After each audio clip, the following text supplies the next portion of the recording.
ఈ రోజు స్టోరీలో సేనయ్య కూతురు రాధా రామచంద్రయ్య కూతురు అని దమయంతికి తెలిసిపోయింది. అసలు అది ఎలా జరిగింది, ఏం జరిగింది తెలుసుకోవాలనుకుంటే ఈ రోజు రివ్యూ చూసేయండి. అస్సలు మిస్ అవ్వద్దు, పూర్తిగా చూడండి. లాస్ట్లో ట్విస్ట్ అయితే ఎక్సలెంట్ అని చెప్పాలి. ఇక మన హీరో విక్రమ్ కృష్ణ ఇచ్చిన క్యాలెండర్కి రాధ సమాధానం ఏంటి, రాధ ఏం చెప్పబోతుంది, ఇక ఎలాంటి మరిన్ని ఆసక్తికరమైన విషయాలు ఈ రోజు ఎపిసోడ్లో ఉన్నాయి. నాతో పాటు మీరు కూడా రండి చూసేద్దాం. మన హీరోయిన్ రాధకి దమయంతి అయితే చాలా పెద్ద వార్నింగ్ ఇస్తుంది. ఇక ఆ వార్నింగ్ విని మన హీరోయిన్ ఊరుకుంటుందా ఇటు ఇంకా పెద్ద వార్నింగ్ ఇచ్చేస్తుంది మన హీరోయిన్ రాధ. మీకు ముందే చెప్పాను కదా చిన్నమ్మ గారు, నల్లపూసలు వెయ్యకముందు ఒక లెక్క, వేసిన తర్వాత ఒక లెక్క. నల్లపూసలు వెయ్యకముందు కేవలం ఈ ఇంటికి మా నాన్నను కాపాడు కోసం మాత్రమే వచ్చాను. కానీ నల్లపూసలు వేసిన తర్వాత ఈ విక్రమ్ కృష్ణ గారికి భార్యగా మారిపోయాను. నాకు నా భర్తకి మధ్య ఉన్న ఈ బంధాన్ని శాశ్వతం చేసుకుంటానని చాలా గట్టిగా చెప్తుంది మన హీరోయిన్ రాధ. దానికి దమయంతి అలా చూస్తూ ఉండిపోతుంది. ఇక తన మాటే రాదని చెప్పాలి. తన మెడలో ఉన్న నల్లపూసలను చూపిస్తూ రాధ అయితే ఇలా అంటుంది, ఇది నా మెడలో ఉన్నంతకాలం మీరు కాదు, మీ తల్లో జేజం వచ్చినా నన్ను ఏమీ చేయలేరని గట్టిగానే చెప్తుంది. ఇది నన్ను నా కుటుంబం నుంచి వేరు చేయలేదు, మీరు ఇది గుర్తుంచుకోండి చిన్నమ్మగారు అని చెప్పి మన హీరోయిన్ రాధ అక్కడి నుంచి వెళ్ళిపోతుంది. తర్వాత అక్కడి నుంచి రాధ వెళ్ళిపోయిన తర్వాత దమయంతి ఇలా అనుకుంటుంది, ఏంటి ఇది నాతోనే ఎంత పొగరుగా మాట్లాడుతుంది, రామచంద్రయ్యకి బ్లడ్ ఇచ్చిన తర్వాత నా కుటుంబం అని తెగరెచ్చిపోతుంది, అయినా దీని బ్లడ్ రామచంద్రయ్య బ్లడ్తో మ్యాచ్ అవ్వడం ఏంటి అని ఇక్కడే దమయంతికి ఒక డౌట్ వస్తుంది.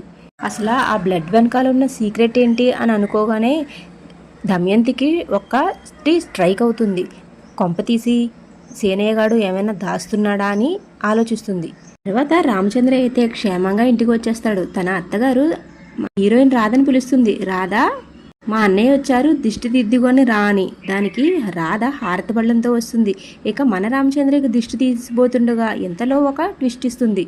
ఆ ట్విస్ట్ ఇచ్చేది ఎవరో కాదు, ఇక ప్రియ రాధని ఆగు అంటుంది. తర్వాత ప్రియ రాధతో ఇలా అంటుంది, నీకు మా పెదనానికి దిష్టి తీసే అర్హతే లేదు. మా పెదనాన్న ఇప్పుడు ఈ పరిస్థితిలో ఉన్నారంటే దానికి కారణం నువ్వే కదా, మా పెదనాన్న పడిపోవడానికి కూడా కారణం నువ్వే, నీకు అసలు దిష్టి తీసే అర్హతే లేదని చెప్తుంది. రామచంద్రయ్య ప్రియకి నచ్చజెప్పే ప్రయత్నం చేసినా ప్రియ మాత్రం విందు. ఇక రాధ చేతిలోని హారతి పళ్ళాన్ని తను తీసుకుంటుంది. ఇక్కడే ఊహించని విధంగా ఒక ట్విస్ట్ ఎదురవుతుంది.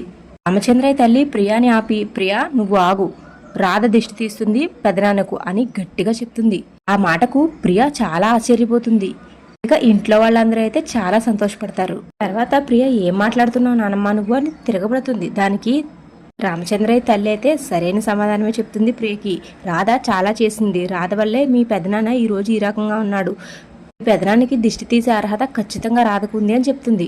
తర్వాత రామచంద్రయ్య తల్లి రాధ దగ్గరికి వెళ్ళి, రాధా నువ్వు చేసిన దానికి చాలా థ్యాంక్ యూ అమ్మా, నన్ను కాపాడావు, నన్ను నా కొడుకుని కాపాడావని తన కృతజ్ఞతలు తెలుపుతుంది. కానీ ఇంతలో మన హీరోయిన్ రాధ అయితే ఎలా అంటుంది, నేను చేసింది ఏముంది అమ్మమ్మ గారు, నేను కేవలం ఈ ఇంటి కోడలిగా నా బాధ్యత నిర్వర్తించాను అంతే అని చెప్తుంది. ఆ మాటకు షాక్ అవుతాడు మన హీరో విక్రమ్ కృష్ణ. తర్వాత మళ్ళీ మన రాధ ఇలా అంటుంది, దీనిలో నేను చేసింది ఏముంది బామ్మగారు, ఈ ఇంటి కోడలుగా నా బాధ్యత నిర్వర్తించాను అంతే అని చెప్తుంది. దానికి మన హీరో విక్రమ్ కృష్ణ అయితే ఎక్కడో కాలుతుంది. ఇక తను కోపంగా చూస్తూ ఆశ్చర్యంగా అలా ఉండిపోతాడు. తర్వాత సునంద చాలా సంతోషపడుతుంది. సునందతో తన తల్లి ఇలా అంటుంది, నువ్వు చాలా అదృష్టవంతురాలు తల్లి, నీకు మంచి కోడలు దొరికింది అని. ఇక ఈ మాటలన్నిటికీ మన హీరో విక్రమ్ కృష్ణకైతే చాలా కోపం వచ్చేస్తుంది. ఇక ఆలోచనలో పడిపోతాడు. తర్వాత రామచంద్రయ్య తల్లి ప్రియ చేతిలో హారతి పళ్ళని రాధకిమ్మని రాధని హారతి తీయమంటుంది. రాధ హారతి తీస్తాడు. ఇక మన రామచంద్రయ్య అయితే ఇంట్లోకి ఎంటర్ అయిపోతాడు. తర్వాత దమయంతి వెళ్లి భవానీ శంకర్కి తన మనసులో ఉన్న ఆలోచనలు అనుమానాలు అన్నీ చెప్తుంది. కానీ భవానీ శంకర్ అయితే వాటిని కొట్టిపడేస్తాడు. కానీ దమయంతి మాత్రం వాటిని ఎందుకు అలా స్ట్రాంగ్ గా నమ్ముతుందో కొన్ని వివరాలు కూడా చెప్తుంది. దమయంతి ఇక్కడ కొన్ని పాయింట్స్ చెప్తుంది. రాధ ఫస్ట్ ఇంటికి ఎవరికి ఇష్టం లేకుండా వచ్చినా తర్వాత నెమ్మదిగా ఇంట్లో వాళ్ళందరికీ దగ్గరైపోయింది. ఇంతమంది ఇంట్లో వాళ్ళు ఉంటే రాధ బయట నుంచి వచ్చిన రాధ బ్లడ్ గ్రూపే రామచంద్రయ్య బ్లడ్ గ్రూప్ తో మ్యాచ్ అయింది. సేనయ్య ఎంత అడిగినా సరే రామచంద్రయ్య కూతురు ఆజుకి చెప్పట్లేదు. ఇవన్నీ కలిసి ఆలోచిస్తుంటే రాధకి ఇంకా రామచంద్రయ్యకి ఏదో సంబంధం ఉందని అనిపిస్తుంది అని చెప్తాడు. తర్వాత దమయంతి ఇలా ఆలోచిస్తుంది, ఆ రోజు ప్రమాదం నుంచి తప్పించుకుని సేనయ్యకి దొరుకుండొచ్చు, సేనయ్య సొంత కూతురులాగా పెంచి ఉండవచ్చు అని తన మనసులో ఆలోచనలో భవానీ శంకర్కి చెప్తూ ఉంటుంది దమయంతి. ఇంకా మరోవైపు సేనయ్య కూడా తన కూతురు గురించి బాధపడుతూ అక్కడ జైలర్తో మాట్లాడతాడు. అక్కడ జైలర్కి కూడా ఇదే అనుమానం వస్తుంది, రాధా నీ సొంత కూతురు కాదా అని. దానికి మన సేనయ్య తనను తాను సంభాళించుకుని, లేదు సార్ రాధమ్మ నా కూతురే అని కవర్ చేస్తాడు. సేనయ్య మాట్లాడిన మాటలను బట్టి ఆ పోలీస్ ఆఫీసర్ కూడా అనుమానం వస్తుంది. ఇక ఆ పోలీస్ ఆఫీసర్ మరి ఇలా మాట్లాడావేంటి, రాధ మా ఇంటికి వచ్చాక తనకు కష్టాలు వచ్చినాయి అంటున్నావేంటి అని అడుగుతాడు. దానికి సీనయ్య ఏదో ఒకటి చెప్పి తనను కన్విన్స్ చేస్తాడు. ఇక తనకి కవర్ చేసి అర్థమయ్యేలా వివరించుతాడు. తర్వాత మన సేనయ్యతో చాలా ప్రేమగా మాట్లాడే పోలీస్ ఆఫీసర్ దమయంతికి ఫోన్ చేస్తాడు. నేను మీరు చెప్పినట్టే సేనయ్యతో చాలా ప్రేమగా మాట్లాడుతున్నాను, కానీ సేనయ్య ఎప్పుడు ఏ విషయం చెప్పట్లేదు. కానీ ఇప్పుడు రాధ గురించి ఒక విషయం నోరు జారాడు. రాధ తన సొంత కూతురు కాదన్నట్టు మాట్లాడాడు. తర్వాత నేను అడిగితే పదే పదే నా కూతురే అని 1కి 4 సార్లు చెప్పాడు. నాకు ఏదో అనుమానంగా ఉంది అని. సరిగ్గా అదే సమయానికి దమయంతికి ఫోన్ చేసి చెప్తాడు. ఇక దమయంతి కూడా నీకు కొద్దిగానే అనుమానంగా ఉంది, నాకు చాలా చాలా అనుమానంగా ఉంది, ఇప్పుడు నేనే ఇది బయట పెడతాను అని అంటుంది.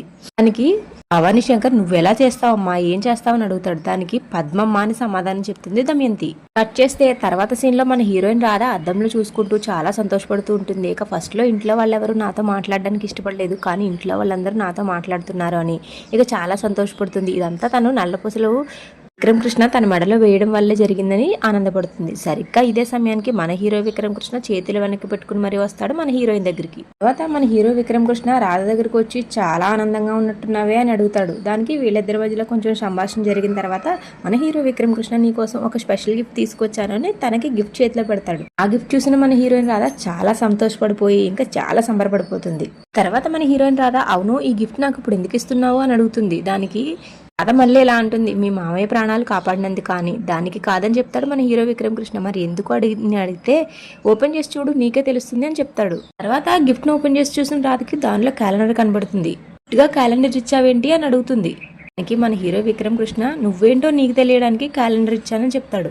ఇక్కడే విక్రమ్ కృష్ణ ఇలా బాంబు పేలుస్తాడు మన హీరోయిన్ రాధకి. ఈ క్యాలెండర్ అన్ని క్యాలెండర్ లాంటిది కాదు. ఈ క్యాలెండర్ ఏ నెలలో ఏ వారం ఏ రోజు నువ్వు ఇంట్లోంచి వెళ్ళిపోవాలో ఈ క్యాలెండర్ చెప్తుంది అని అంటాడు. ఇంకా ఆ మాటకు మన హీరోయిన్ రాధ షాక్ అవుతుంది. అలా ఈ రోజు ఎపిసోడ్ అయిపోతుంది. ఇక రేపటి ఎపిసోడ్లో ఏం జరిగిందో చూసేద్దాం వచ్చేయండి. ఇక రేపటి ఎపిసోడ్లో రాధ విక్రమ్ కృష్ణతో ఇలా చెప్తూ ఉంటుంది, ఈ క్యాలెండరే కాదు మీరు అగ్రిమెంట్ పేపర్లో తెచ్చి చూపించినా నేను ఈ పెళ్లిని పవిత్రమైన బంధంగానే భావిస్తాను. మీరు నా మెడలో నల్ల పూసలు వేసిన తర్వాత ఇక ఈ బంధాన్ని ఎవరు విడదీయలేరు. నేను కూడా మీ మీద ప్రేమ పెంచుకున్నట్టే మీరు కూడా నా పైన ప్రేమ పెంచుకుని నాతోనే జీవితాంతం ఉండేలా నేను చేసుకుంటాను, చూస్తూ ఉండండి అని చెప్తుంది. ఈ మాటలకు మనం హీరో విక్రమ్ కృష్ణ అయితే చాలా ఆశ్చర్యపోతాడు.